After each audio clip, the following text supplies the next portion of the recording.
Welcome to today's video. This is how I clean my own house as a professional house cleaner. So as most of you know, YouTube is just a fun hobby. What I actually do for my day job is I clean houses. I say professional because that is what I do for work, but everything I know I've learned from my mom, from YouTube, and from my own trial and error. This is just a good picture of what it looks like when I go into other people's houses and do what I call a reset clean. I tell my clients that I don't do deep cleans. I only do the basics. And what I would consider to be a deep clean would be items like cleaning light fixtures, pulling those down, washing them really well, dusting ceiling fans, cleaning window tracks or sliding glass door tracks, cleaning the insides of appliances like the refrigerator, the oven.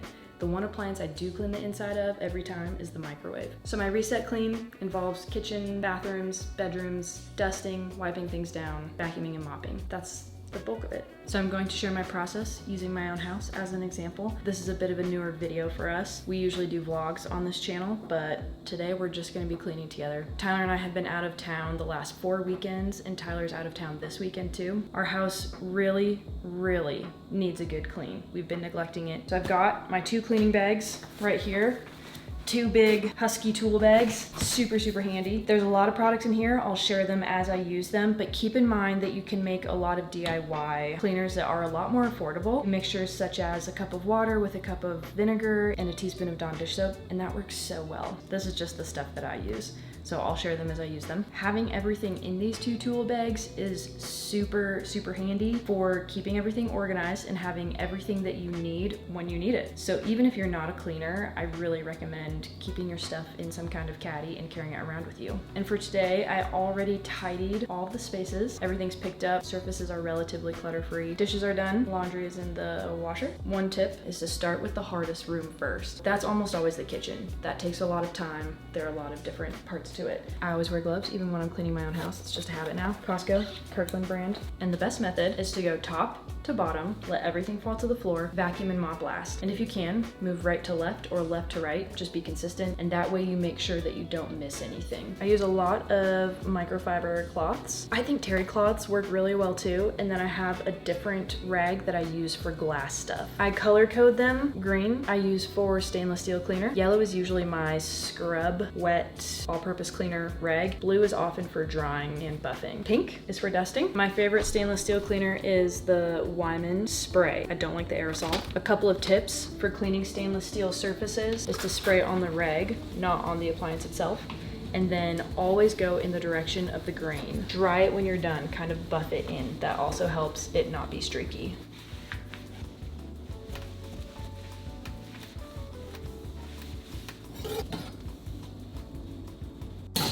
When wiping down counters, I move everything away, wipe the entire thing, wipe off the thing itself that I moved, and then put it back. I really like this multi-purpose spray, Lysol. It's got a nice lemony scent. It's pretty affordable, but there are a million and one different types of all-purpose sprays.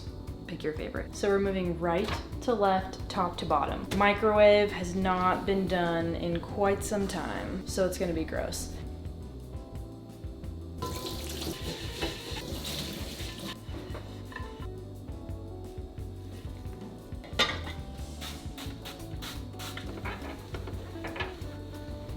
Sprayway Best Glass Cleaner. I use it on the inside and the outside of the microwave door and even the keypad. One of these blue cloths, they might be like a car, automobile cloth thing. I'll try to find them and let you know what they are. A client gave them to me. When I can, I like to pre-treat things.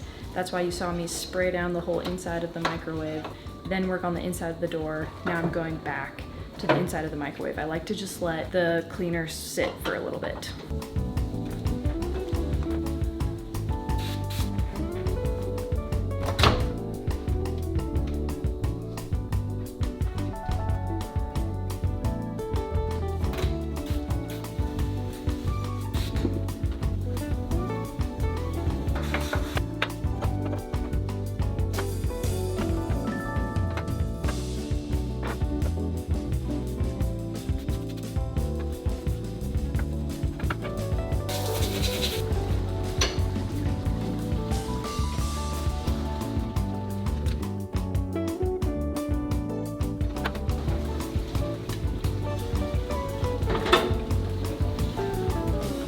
I clean most induction cooktops differently than I do traditional stovetops. I typically don't use the same Lysol multi-purpose cleaner on induction cooktops because it leaves such a streaky mess that requires much more rinsing than if I just use this Barkeeper's Friend cooktop cleaner. But I still make multiple passes on this cooktop, starting with the Barkeeper's Friend, then rinsing that with a wet rag, in this case the blue rag, then drying it here with the green rag, and finally spraying my Spray-Away glass cleaner on it and buffing that out for the very last pass.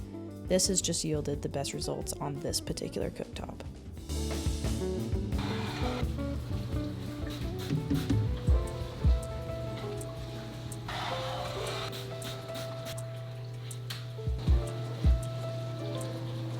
When wiping most surfaces, use the S pattern, and then drying and buffing helps on almost any type of surface to prevent streaking. It's day 2, and we still haven't quite finished the kitchen, but we're getting close. We just have the sink. Dude, I don't know how cleaning channels do it. It's tough to film yourself. I'm not practiced in it. And my favorite product for sinks is Barkeeper's Friend Soft Cleanser. The whole line of Barkeeper's Friend products, super good. Big fan. I am just going to spread this around. I'll use multi-purpose cleaner to get the faucet, and then I'll move top to bottom. Sometimes I dry it and buff it, and sometimes I even use more stainless steel cleaner spray on the inside, but I'm not gonna do that for my own sink. I'll be fine with it just drying on its own.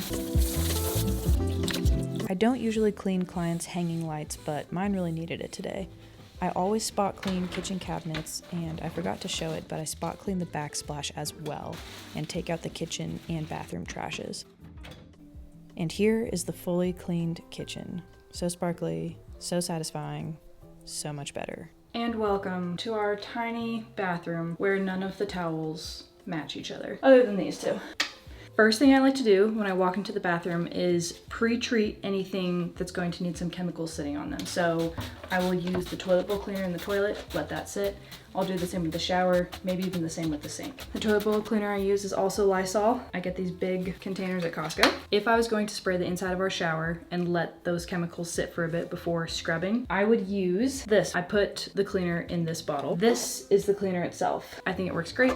I just buy it in the refill, put it in that spray bottle because I didn't like the spray bottles that cleaner came in. I would spray down the whole thing inside, let it sit for a few minutes, scrub it, rinse it. However, I'm going to be very candid with you guys. I clean the shower, scrub clean the shower once a year because I do a quick clean every time I shower with this stuff. It's less than $3 at Target. You spray down the entire thing. It's a daily shower cleaner, cleans mildew stains, prevents soap scum, hard water, and other stains. It literally says on the back here, just spray and walk away. That's what I do. I drench the whole inside, the floor, and then I squeegee the glass shower door. I've been doing that whole routine every time I've showered for the last 15 years since high school. Doing a quick clean like that really cuts down how often you need to deeply clean your shower. I wish more of my clients did that.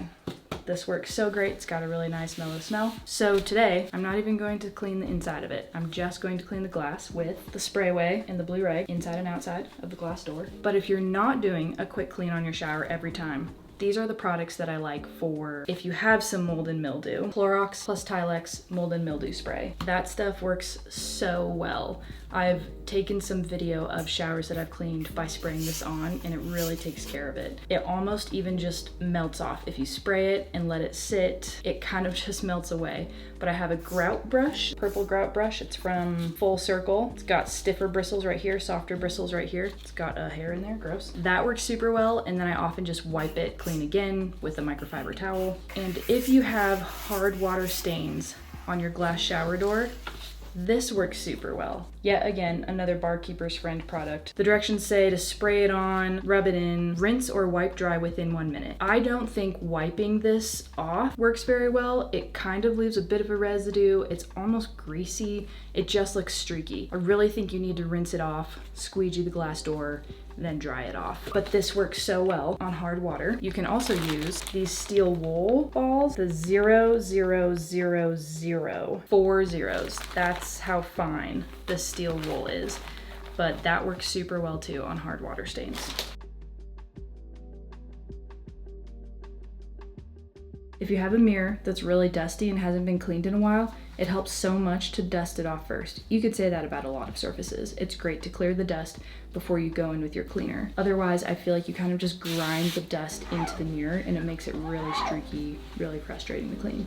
So I'm gonna dust it first, then use the Spray Away glass cleaner.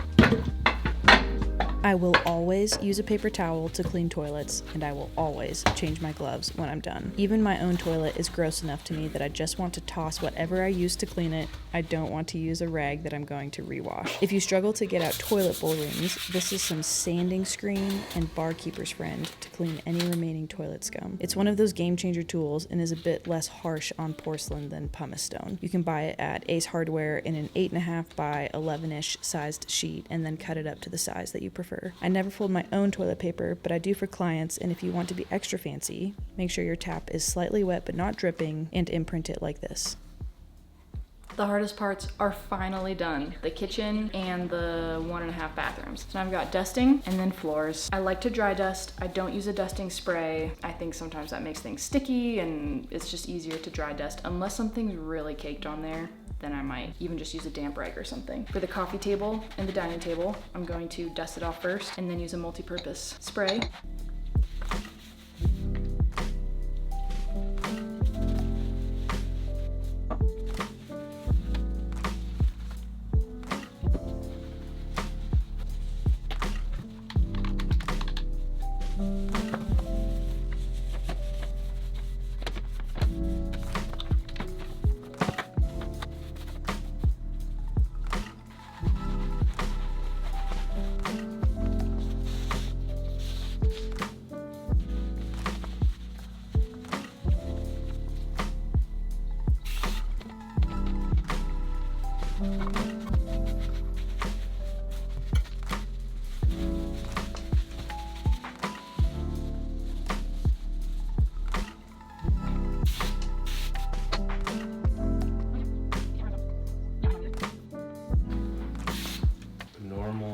Level of spice, and then you can go from spice level 1 on up from there. Oh. So you want just normal spice? Whatever's the least spicy. In the final stretch, this is my 3rd day of filming. This would typically not take me 3 days to clean, but I had other things going on this weekend and filming does add a lot of time. Time to vacuum, then mop. The vacuum that I have, let me grab it. This is the vacuum that I use at all my clients' houses. It's the Shark Vertex powered lift away dual power fins, something like that. This is my 2nd vacuum that I've bought for work. The first one, exact same one, lasted me over a year with heavy use. So it was pretty great. Just bought it last week. So it's very new, working really good. The apartment that I live in has central vac. That's what I'm going to use on all of the hard surfaces. I wish every house had central vac. So great. And then I'll use this guy on the few rugs that we have. I will insert a small clip here of my first time using this new vacuum last week. Insane, the amount of my hair that it pulled out of our rug. Just want to show you how well it works, at least brand new. Okay, here we go.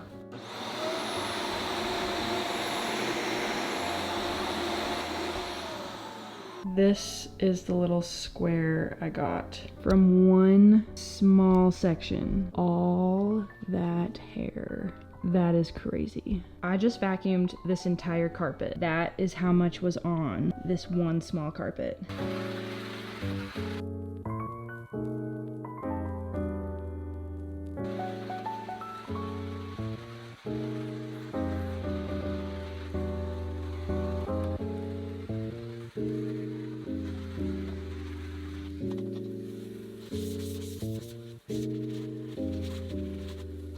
This is the mop that I use. It is a flat microfiber pad mop. The brand is OXO. It's a spray mop. You press this trigger, it squirts the cleaner out, then you wipe it up. It's also got this neat feature on the back. If you press this little pedal,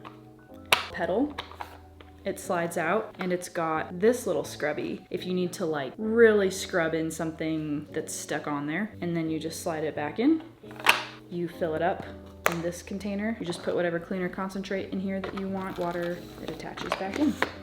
I've liked this guy. It's worked pretty well. It's probably not the best mop out there. It's also not the worst mop.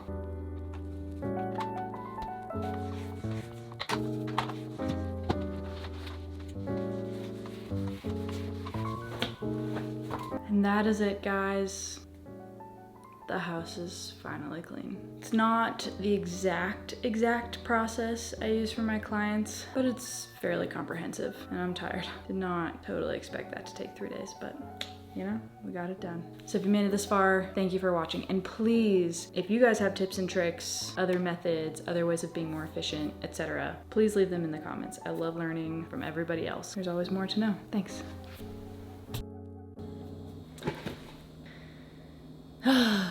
Am I overexposed? I just can't really tell. Well, now I just like purple. Is this dusty? Hold on. Okay. This is the second vacuum that I've had. This is the second of the same vacuum. This is my second of this vacuum.